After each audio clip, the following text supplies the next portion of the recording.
Bucks organization that he is ready for a new home, whether it's now or in the offseason. And Milwaukee has remained engaged with interested teams. I'm told the focus of those conversations have been primarily on Miami and Minnesota. But listen, General Manager Jon Horst and the Bucks ownership, they have to sift through the offers, and they have to land on the same page about whether they're going to make a trade now or in the offseason. It remains to be seen. And then elsewhere in the Western Conference, another former All-NBA player here, Ja Morant. The Grizzlies remain engaged with multiple teams interested in Morant. They've gotten 7 first-round picks after trading away Desmond Bane last summer and Jaren Jackson Jr. on Tuesday. So let's see what happens over the next 24 hours with Ja Morant. It's clear the Grizzlies are entering a full rebuild. All right, in 20 games this season, Ja Morant averaging just over 20 points per game and 8 dimes. Shams Charania, hold on. So the Giannis domino has yet to fall, and I'm sure y'all saw this, but just in case, he spoke to the Milwaukee Journal Sentinel, and he had this to say in part, quote, "If you ask me, what do I really want? Deep down in my heart, Kenny," this is what he said. He said, "I want to be a Milwaukee Buck until I retire and win a championship here."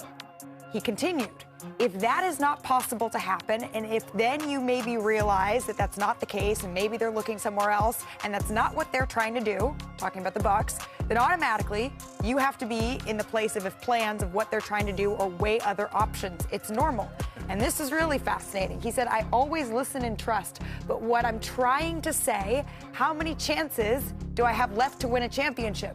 So you've got to be more careful and more urgent in every decision that you make moving forward." Gentlemen, hold your thoughts. Let's welcome in the busiest man in the business, Shams Charania. Shams, Giannis, the Milwaukee Bucks, has the stances changed with these two, with these new comments here?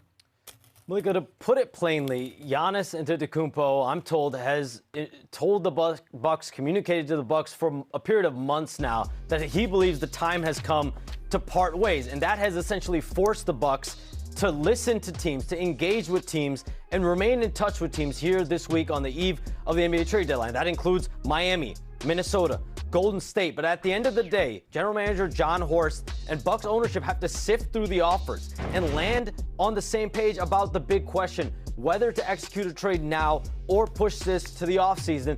Even tonight, just moments ago, I talked to several different sources around teams involved, and there are certainly questions about whether Milwaukee is serious and genuine about pulling a move of this magnitude for this franchise at the deadline. There are obvious risk rewards right now that Milwaukee has to sift through, whether they do it now or wait in the summer. If they wait in the summer, Giannis gets basically an expiring year on his deal. He's got 1 year left. That gives him a little bit more say-so, a little bit more equity in terms of where he wants to end up and land. And the other side is Milwaukee is likely more playing toward lottery positioning in the second half. And if Giannis wants to play in the second half, that is a direct conflict with goals with both sides. So this is certainly a situation, even if it goes past the deadline, to monitor. Okay, so we are going to be watching this for the next couple of hours and potentially the next couple of months. Shams, thank you very much for that insight. Can you help me make sense of this? What we're hearing from Giannis, the reporting, it all seems to be sort of going back and forth here. Well, he obviously is letting you know that it's what they, not what I. It's a lot of they. However, there's a certain amount of players that I look at that are magnets, meaning LeBron James was a magnet. Steph Curry's a magnet, sure. Meaning people want to play with Wemby them. Now. Wemby. Yeah. So look, Giannis is a magnet. Even being in a small market like Milwaukee, Dame Lillard was ecstatic about going to Milwaukee. So now, when you put this position out, the Milwaukee Bucks are forced. There is no comeback because now you're saying that the magnet might not want to be here or not be here. So your free agency, even in the summer, you can't attract people when you don't know the magnet is going to be there. And so without Giannis, they have now put themselves in a position where I think they have to trade him. Because if you had also said, we're going to do everything in our power to make sure we bring another guy in here with Giannis, their phone would have rang as well. So they have put themselves now, to me, in a position of trading him at some point. Haven't the Bucks done that, though? Haven't the Bucks done literally every single move? But you can continue to do that because he's such a great player. You can still bring someone in. I think James Harden needs to meet up with Giannis and teach Giannis how to ask for a trade. Nobody gets themselves traded like James Harden, and Giannis can't handle this. He just needs to be clear. and he has not been clear, and that has given the Bucks an out. That's the biggest thing. Malika just read his comment, Perk. To me, that's 1 foot in, 1 foot out. I love Milwaukee, but I want to win. They're not going to win this year. So that's clear. I agree with what Kenny just said. He's got to find a new place to go play because Milwaukee, that's done. That's a wrap. That's dead bird, tall grass. You're absolutely right. But here's why I disagree with you at, Wendy. Right now, this is on the Milwaukee Bucks. Somebody need to actually call the police. How's that working? Let me tell you. Working. Hold on. Run an investigation because they holding the man hostage. The only reason that we have these reports right now is because Giannis is trying to be polite about this. He has went to those people behind closed doors and let it be known that he wants to be traded.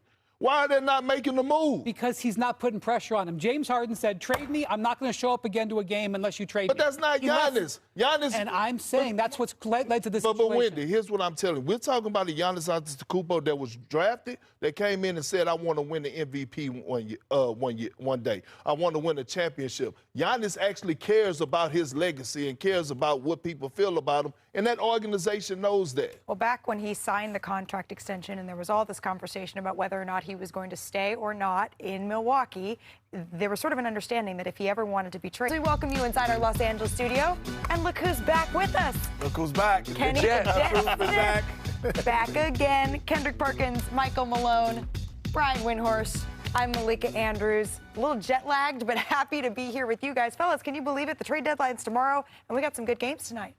Felt like the trade deadline was today. Well, yeah, we're hoping there's still some action. But we got some good deadline, ones. but it's a line. The Nuggets, the Knicks, the Thunder, the Spurs, all in action, gentlemen. Unfortunately, though, SGA will be out with an abdominal strain. He's going to be reevaluated following the All-Star break. But we start our show with the trades that have been happening around the league. We're less than 24 hours away from that NBA trade deadline. So let's take a look, Coach, since you said it felt like it was today, at what things are looking like now. Because when we all woke up on Tuesday morning, this is what the league looked like, right? Jaren Jackson Jr. was in Memphis. Darius Garland was in Cleveland. Well, now, Jaren Jackson Jr. is headed to Utah.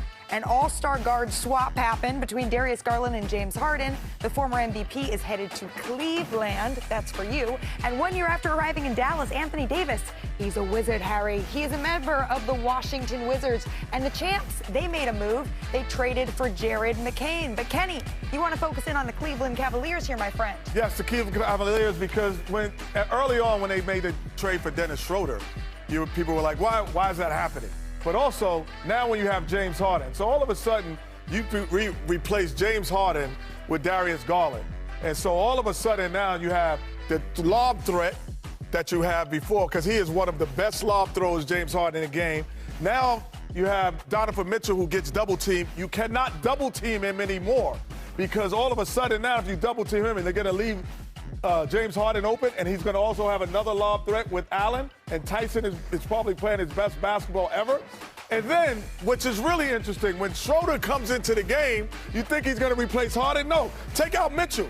And now you run the point and you let James Harden run the two, and then all of a sudden you have a guy running the two that is accustomed to shooting on the catch and shoot. So now you have multiple options and multiple things. You start bringing in all of these guys, and you can just bring in anybody and you can replace. And the Cleveland Cavaliers have improved their offensive prowess, without a doubt, with James Harden. Now, as good as Darius Garland is at this point in his career, James Harden is still a more electric and powerful player. And the fact of the matter is, he's more available, Brian. Yeah, look, James Harden is 10 years older, but he's played in a lot more games, and these decisions were really made to maximize the next 2 years. They want to maximize Donovan Mitchell. They got to get him into a contract extension later this summer. And I think the other thing is, they want to be able to give Donovan some protection around him. That's what this trade with Sacramento was about. The Jet talked there about Dennis Schroeder. That's also to help out Donovan, because he was playing a lot of point guard because Garland was missing so many games. And then Keon Ellis serves as a defender who can take some defensive pressure off both Harden and Donovan. Well, this is the biggest thing, too, is that Donovan Mitchell's never gotten out of the second round. So they looked at a disappointing season so far in Cleveland.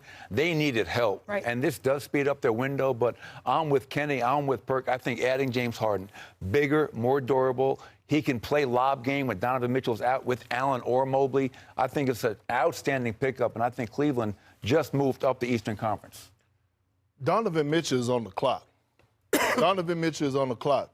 I'm watching Cleveland do more and be more aggressive at trade deadlines and offseason than they were for LeBron James. Real talk. When it comes to putting him in position to be successful. Well, they learned because LeBron left. They don't want Donovan to leave. I understand that part, Wendy, but what I'm telling you is now you have a shooting guard and that's still averaging 25, a guy to set the table. And I hear a lot of people out there talking about James Harden, he folds in the playoffs.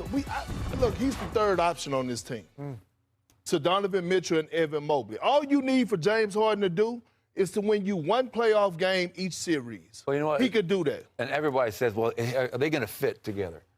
If they're going to fit, he's fit with KD, he's fit with Kyrie, he's fit with Joel Embiid, Chris Paul, and Kawhi Leonard with the Clippers. James Harden is looking for somebody. He just said, I want to win a championship. James Harden may not do great in Game 7s, but he knows how to change teams mid-season. He's got a lot of experience doing that. Well, and he's been very clear about what he wants to do here. He wants to win. He came out and said it to our Ramona Shelburne that his goal is to win a championship, and he sees Cleveland having an opportunity to do so. Yeah, he put himself in position. Yeah, he did.